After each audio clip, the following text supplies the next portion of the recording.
ఓం శ్రీ మాత్రే నమః. Welcome back to my channel. ఈరోజు ఈ వీడియోలో మీకు నవరాత్రుల్లో అమ్మవారి 7వ రోజు అలంకారం సరస్వతీదేవి.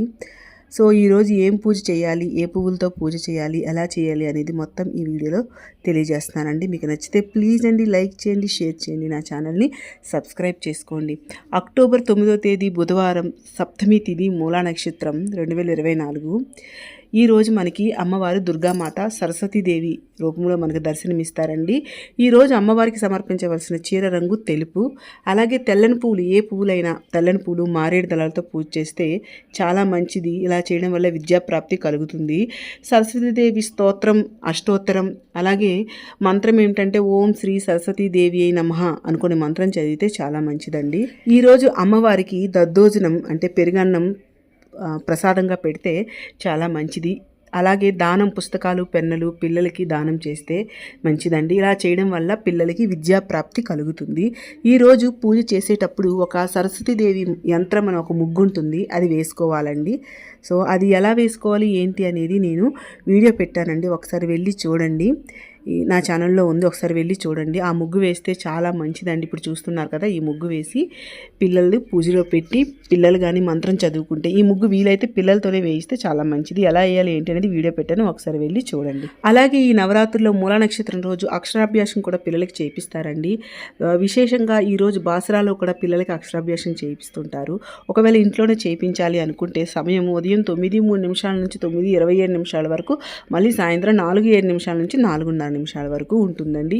ఈ సమయంలో అక్షరాభ్యాసం అయితే చేయొచ్చు. అయితే ఈరోజు పిల్లల పుస్తకాలు, పెన్నులే పూజలో పెట్టడం కాకుండా పెద్దవాళ్ళు కూడా పుస్తకాలు, పెన్నులు పెట్టుకుంటే చాలా మంచిదండి. వాళ్ళకి సంబంధించినవి ఏ బిజినెస్లోనైనా పుస్తకం, పెన్ను అయితే కామన్గా ఉంటుంది కాబట్టి ఆ బిజినెస్కి సంబంధించిన ఒక బుక్ కానీ పెన్ను కానీ పూజలో పెట్టాలి. అలాగే పూజలో ఇప్పుడు నేను చూపించిన యంత్రం ముగ్గు వేసుకోవాలి. ఒకవేళ అది కూడా వేసుకోవడం రాకపోతే ఓంకారం కానీ శ్రీ కానీ అని రాసి ఒక పేపర్ పైన రాసి పూజలో పెట్టి తెల్లని పువ్వులతో అష్టోత్తరం చేసుకొని, అలాగే కుంకుమ పూజ చేసుకొని పిల్లల చేత సరస్వతి మంత్రం ఉంటుంది కదండి, సరస్వతి మంత్రం చదివించుకోవాలండి. చదివించుకుంటే చాలా మంచిది. పిల్లలు మాట వింటారు. అలాగే పిల్లలకి చదువు బాగా వస్తుందండి. అంటే మతిమరుపున్నా పోతుంది. అలాగే జ్ఞానం అనేది వస్తుంది. సో పిల్లలకి ఈరోజు అందువలన పిల్లల చేత పూజ చేయించాలి. అక్షింతలు వేయించి, అక్షింతలు కూడా పూజ తర్వాత పిల్లలపైన వేస్తే చాలా మంచిదండి. ఇలా అయితే పూజ చేసుకోవాలి. విశేషంగా పిల్లలతో అయితే ఈరోజు పూజను చేయించాలి. అలాగే పుస్తకాలు, పెన్నులు ఎవరికైనా దానం ఇస్తే మంచిదండి. పిల్లల చేత దానం ఇప్పించాలి. అలా చేయడం వల్ల విద్యాప్రాప్తి అనేది పిల్లలకి కలుగుతుంది. సో ఎవరైనా పేదవాళ్ళు ఉంటారు కదా, వాళ్ళకి వీలైనన్ని, మీకు దగ్గరలో ఎవరైనా ఉంటే వాళ్ళకి పుస్తకాలు, పెన్నులు, ఇలా బ్యాగ్స్ మీకు స్తోమతను బట్టి దానం ఇచ్చుకుంటే రేపటి రోజున చాలా మంచిదండి. అయితే మనకి నార్త్ ఇండియాలో ఈరోజు సప్తమి రోజు మొదలుపెట్టి సరస్వతి పూజని సప్తమి, అష్టమి, నవమి, దశమి ఈ 4 రోజులు కూడా పూజ చేసుకొని, అంటే ఏకాదశి రోజు కూడా పూజ చేసుకొని సరస్వతి రూపంలోనే పూజ చేసుకుంటారు. ఏకాదశి రోజు, అలాగే విజయదశమి రోజు ఈ మంత్రం, నేను సరస్వతి యంత్రం ముగ్గు పెట్టాను కూడా, దాన్ని కూడా పెట్టి పూజ చేస్తారు. అంటే ఈ 4 రోజులు కూడా అమ్మవారిని సరస్వతి రూపంలోనే నార్త్ సైడ్ అందరూ కూడా అమ్మవారిని పూజిస్తారండి. ఈ రోజున ఏదైనా పారాయణ స్టార్ట్ చేస్తే చాలా మంచిదండి. కొత్తగా స్టార్ట్ చేయవలసిన వాళ్ళు ఈరోజు పారాయణ ఏదైనా ఉంటే స్టార్ట్ చేసుకోండి. అలాగే పిల్లలకి ఏదైనా ఒక మంత్రం, సరస్వతీదేవి మంత్రం నేర్పించుకోవాలి. ఒక లైన్ అయినా సరే సరస్వతి మంత్రం నేర్పించి వాళ్ళ చేత చదివిస్తే ఈరోజు చాలా మంచిది పిల్లలకి.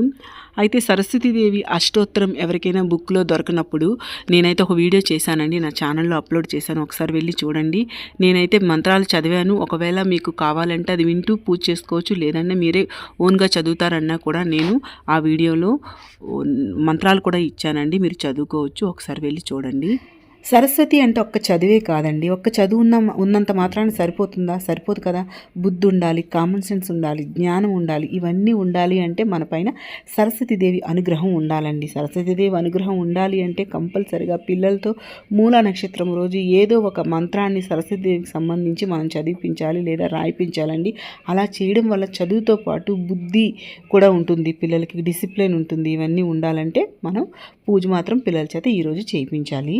అయితే అమ్మవారు మనకి చాలా సాత్వికంగా కనిపిస్తారు. వీణ వాయించుకుంటూ ప్రశాంతంగా హంసవాహనంపై కూర్చొని లేదా తెల్లని కలుగుపై కూర్చొని మీరు ఇప్పుడు వీడియోలో చూస్తున్నట్లయితే అమ్మ ఎంత ప్రశాంతంగా ఉన్నారు, ఎంత సాత్వికంగా ఉన్నారు. అయితే ఇలా ఉన్న అమ్మవారిలో ఉగ్ర స్వరూపం కూడా ఒకటి ఉంది. అయితే ఉగ్రస్వరూపం అంటే నీల సరస్వతీదేవి రూపంలో పూజించబడతారు. అమ్మవారు మనకి దేవి భాగవతంలో చెప్పబడిందనమాట. అంటే ఏంటి, శింభుల్ని అమ్మవారు వధించారు అని చెప్పబడింది. అయితే అమ్మవారు ఆ రాక్షసులతో ఎలా యుద్ధం చేశారు, ఎలా వధించారు? అమ్మవారి దగ్గర ఒక ఆయుధం కూడా ఉండదు కదా. మీరు ఏ ఫోటోలైనా చూసారా? అమ్మవారి దగ్గర వీణ తప్ప ఎటువంటి ఆయుధం ఉండదు. అయితే ఈ మహా సౌందర్య రాశిగా ఉన్న అమ్మవారి వెనక ఆ ఇద్దరు రాక్షసులు పడతారంట. అప్పుడు ఈ సాత్విక రూపంగా ఉన్న అమ్మవారిలో నుంచి సింహవాహిని అయి నీల సరస్వతీదేవి బయటికి వచ్చి వాళ్ళిద్దరిని వధించారంట. అయితే దేవి భాగవతంలో ఇది ఒక చిన్న కథ, చాలా చిన్న కథ, కానీ దీంట్లో ఉన్న అర్థం చాలా పెద్దదండి. ఏంటంటే, నువ్వు సాత్వికంగా ఉండు. అమ్మవారు అంత సాత్వికంగా ఉండి తన వరకు వస్తే, తనకి ప్రాబ్లం వచ్చినప్పుడు అమ్మవారు నీల సరస్వతిగా మారి వాళ్ళని వధించారు. అలాగే నీ చదువు నువ్వు చదువుకో, మనకి అందులో నుంచే చెప్పింది నీతి ఏంటి అంటే, నీ చదువు నువ్వు చదువుకో, సాత్వికంగా ఉండు, ధర్మబద్ధంగా ఉండు, కానీ నీ జోలికి వస్తే మాత్రం నీల సరస్వతిగా మారి వారిని వధించు, ఊరుకోవద్దు అనే ఒక మెసేజ్ అనమాట. ఈరోజు ఎవరైనా కొత్తగా శాస్త్రం నేర్చుకోవాలనుకున్నా, ఏదైనా కొత్త విద్యను నేర్చుకోవాలనుకున్నా, ఈరోజు ఎటువంటి నక్షత్రం కానీ తిథి కానీ ఏమీ చూడకుండా ఈ సరస్వతీదేవి పూజ రోజు మీరు నిర్మొహమాటంగా ఎటువంటి ఆలోచన లేకుండా ఈరోజు స్టార్ట్ చేసుకోవచ్చండి. సో వీడియో అయితే మీకు నచ్చింది అనుకుంటున్నానండి. నచ్చితే ప్లీజ్ అండి లైక్ చేయండి, షేర్ చేయండి, నా ఛానల్ సబ్స్క్రైబ్ చేసుకోండి. నా ఛానల్ ఇంకా మంచి వీడియోస్ ఉన్నాయండి, ఒకసారి వెళ్ళి చూడండి. నచ్చితే సబ్స్క్రైబ్ చేసుకోండి ప్లీజ్.